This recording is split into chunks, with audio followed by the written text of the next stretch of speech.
तो page number हमने ये इलेक्ट्रॉनिक कॉन्फ़िगरेशन बहुत डिटेल में पढ़ लिया था, सही है, जो श्रोडिंगर ने एटॉमिक मॉडल पेश किया था उसकी बुनियाद पर। और यहाँ पेज नंबर 48 पर 18 एलिमेंट के इलेक्ट्रॉनिक कॉन्फ़िगरेशन दी गई है, तो ये आपको ध्यान में रखना है। पेज नंबर 49 पर हम आ गए और यहाँ पढ़ने जा रहे हैं isotopes and their common application. तो यहाँ एक लफ्ज़ है आइसोटॉप्स, आइसोटॉप्स,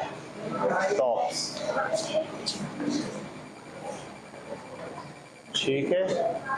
तो बाज़ एलिमेंट ऐसे होते हैं जिनके एटॉमिक नंबर तो एटॉमिक नंबर तो सेम होते हैं, लेकिन उनके एटॉमिक मास में फ़र्क होता है।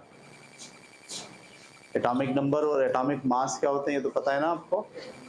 किसी भी एटम के अंदर, जैसे हम कार्बन की मिसाल लें, पहले ऑर्बिट में 2 इलेक्ट्रॉन हैं और दूसरे ऑर्बिट में 4 इलेक्ट्रॉन हैं, तो टोटल इसमें 6 इलेक्ट्रॉन हैं और 6 ही प्रोटॉन हैं और यहाँ कुछ 6 ही न्यूट्रॉन हैं। कार्बन में तो ऐसा होता है। तो ये प्रोटॉन और न्यूट्रॉन को जमा कर लें अगर, तो इसे कहते हैं एटॉमिक मास। तो इसका एटॉमिक मास क्या होगा? 12 होगा। और सिर्फ प्रोटॉन को अगर डिस्कस करें या इलेक्ट्रॉन, तो इसको कहते हैं एटॉमिक नंबर।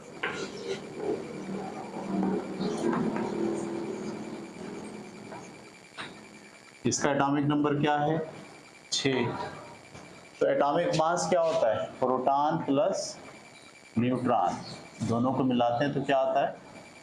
Atomic mass. और सिर्फ प्रोटॉन को अगर काउंट कर लें तो क्या आता है? Atomic number. ये बात तो आपको पहले से पता है। अब नई बात जो हम पढ़ने जा रहे हैं आइसोटॉप्स, वो क्या है? बाज़ एटम ऐसे होते हैं जो दोनों एटम हों, 2 हों, 3 हों या 4 हों, उनके एटॉमिक नंबर तो सेम हो लेकिन एटॉमिक मास में फ़र्क हो। एटॉमिक नंबर सेम हो और एटॉमिक मास में फ़र्क हो। जैसे मिसाल के तौर पर हाइड्रोजन गैस है। जब हाइड्रोजन गैस को एक सिलेंडर में हम भर लें और उसमें फ़र्ज़ करो 1 खरब एटम है, तो 1 खरब एटम में से अक्सर तो सारे के सारे एक जैसे होंगे, लेकिन बाज़ एटम हाइड्रोजन में ही डिफरेंस होगा, ठीक है।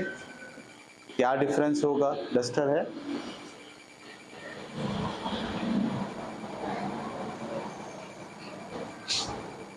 क्या डिफरेंस होगा ये देखें आप। एक हाइड्रोजन ऐसा होगा जिसके न्यूक्लियस में 1 प्रोटॉन होगा और न्यूट्रॉन नहीं होगा, और ऑर्बिट के अंदर 1 इलेक्ट्रॉन होगा। तो करोड़ों की तादाद में ज़्यादातर तो ये वाले एटम होंगे उस सिलेंडर में, लेकिन बाज़ एटम ऐसे भी होंगे जिसमें 1 प्रोटॉन होगा और उसके साथ 1 न्यूट्रॉन होगा और ऑर्बिट के अंदर वही 1 इलेक्ट्रॉन होगा। ये भी हाइड्रोजन है और ये भी क्या है? हाइड्रोजन। और बाज़ बहुत ही मामूली चंद मिक़दार में ऐसे एटम भी होंगे जिसमें 1 प्रोटॉन होगा और 2 न्यूट्रॉन होंगे और ऑर्बिट में 1 इलेक्ट्रॉन होगा। तो अब ये भी हाइड्रोजन है, ये भी हाइड्रोजन है और ये भी हाइड्रोजन है। सबसे बड़ी मिक़दार में क्या है? ये वाला हाइड्रोजन है। यानी सिलेंडर जो भरा हुआ है गैस से, उसमें 99.99% ये वाली हाइड्रोजन के एटम होंगे। बहुत कम मिक़दार में 15, 20, 25 एटम ऐसे भी होंगे और बहुत ही कम मिक़दार में 2 या 3 टाइप के एटम ऐसे भी होंगे।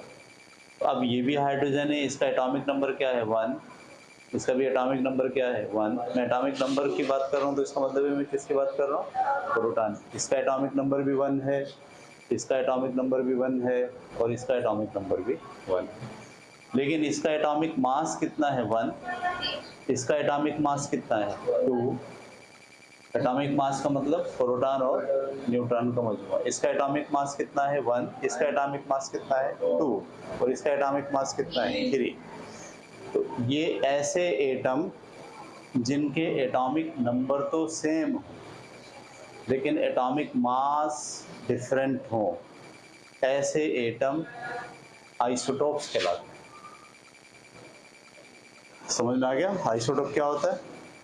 ऐसे एटम जिनके एटॉमिक नंबर तो सेम हो लेकिन एटॉमिक मास में फ़र्क हो, एटॉमिक मास चेंज, ऐसे एटम एक दूसरे के आइसोटोप्स कहलाते हैं।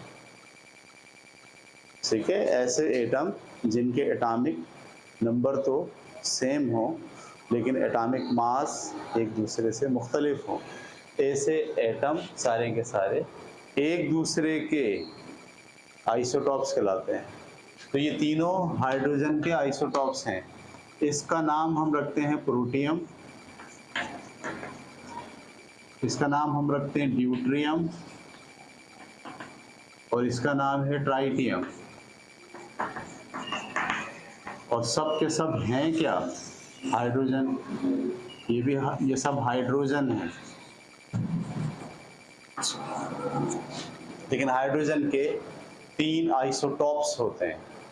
ठीक है एक का नाम क्या है? प्रोटियम, जिसका एटॉमिक मास 1 होता है।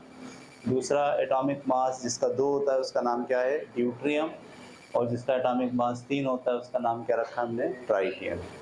आइसोटॉप्स होते क्या हैं? ऐसे एटम जिनके एटॉमिक नंबर तो सेम हो लेकिन एटॉमिक मास फर्क।